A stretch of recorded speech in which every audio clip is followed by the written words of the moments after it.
مسلمان جو 13 سال نبی علیہ السلام کے ساتھ ادھر مکہ شریف میں رہے، کافر بہت ظلم بھی کرتے اور شہید بھی کئیوں کو کیا، مارا اور طرح طرح کی اذیتیں، لیکن وہاں حکم نہیں تھا کہ آپ نے ان کا بدلہ یا ان کو جواب دینا ہے یا لڑنا ہے، اس کی اجازت نہیں تھی۔ تو مسلمان جو ہے وہ تھے بھی کم ہی اور ساتھ جو ہے وہ یعنی صبر کر دے۔ تو اس سے بھی یہ سبق ملتا ہے کہ بعض مرتبہ بعض حالات میں بندہ بہتر ہے کہ وہ جواب نہ دے، کیونکہ جواب دے گا تو ہو سکتا ہے وہ نرا ہی ختم ہو جائے بندہ۔ تو یہ بھی سبق ملتا ہے کہ بعض ایسے حالات ہماری اور آپ کی زندگی میں بھی آتے ہیں کہ بندہ اگر اس کا رد عمل کرے گا تو وہ ساکت وہ رشتہ ہی ختم ہو جائے گا، تو بعض دفعہ صبر ہی کرنا چاہیے ہر معاملے میں۔ بہرحال 13 سال اس طرح پھر نبی علیہ السلام نے ہجرت کی۔ اس کے بعد جب ہجرت فرمائی تو وہاں بھی انہوں نے حضور علیہ السلام کو چین خون سے آرام سے صحابہ کو بیٹھنے نہیں دیا، بلکہ دھمکیاں دیتے، کبھی کچھ انصار کو کے ساتھ ملانے کی کوشش کرتے کہ آپ ان کو نکال دیں، ہم آ رہے ہیں، یہ ہے وہ ہے۔ اور مسلمان جو مہاجرین جو اپنے جائیداد اور مال مویشی اور بھی چیزیں، فصلیں، زمین وہ ادھر چھوڑ رہے، جیسے آپ کا یہ گاؤں ہے تو آپ کو کوئی ظالم ہے وہ کہے نکلو گاؤں سے،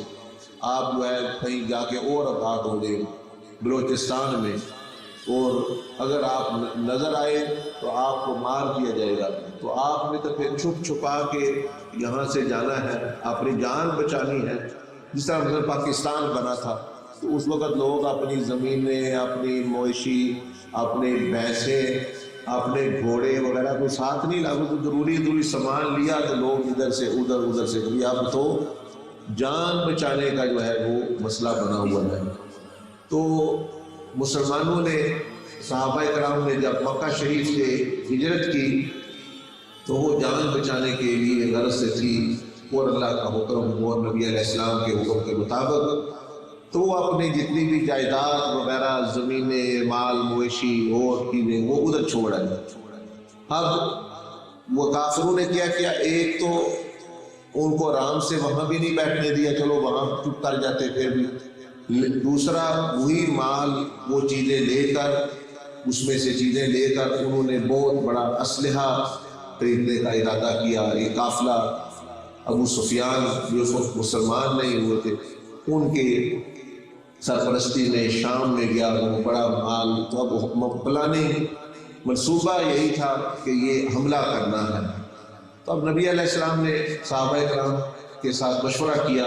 کہ ہم نے یہ اتنا مال ہمارا لے جا کے الٹا اسلحہ خرید رہے ہیں، تو ہمیں کم از کم اپنا مال تو واپس لینا چاہیے، ان سے کہیں ہمارا مال واپس دو، قافلہ آ رہا۔ لیکن وہ قافلہ تو گزر گیا، وہ یعنی اس راہ انہوں نے راہ مختلف اختیار کر لی، اور جو مکہ سے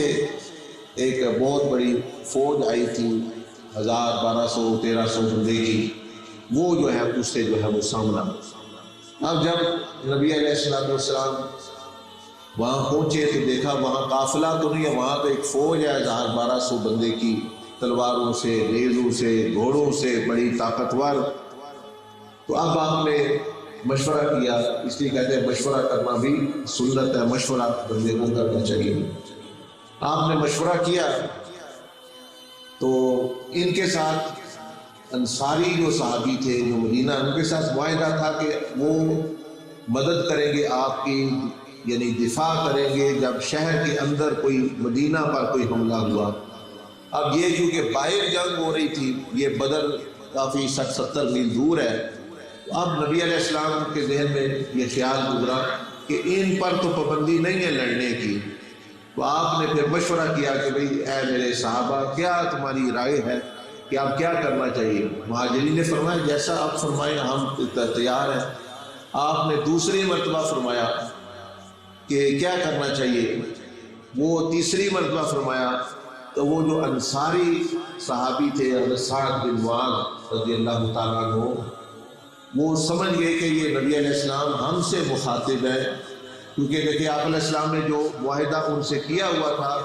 وہ آپ اس پر قائم تھے کہ تمہیں اگر نہیں یہاں لڑنا تو نہ لڑو، کوئی تم نے معاہدہ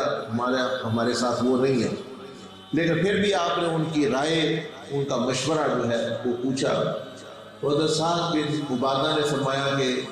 یا رسول اللہ صلی اللہ علیہ وسلم، اگر ہم ہمارے لیے پوچھ رہے ہیں، ہمیں پوچھ رہے ہیں تو ہمیں کوئی پرواہ نہیں، اگر آپ ہمیں کہیں گے سمندر میں گھوڑے ڈال دو تو ہم سمندر میں بھی گھوڑے ڈال دیں گے، تو ہم ہماری طرف سے آپ مطمئن ہو جائیں گے۔ اور فرمایا کہ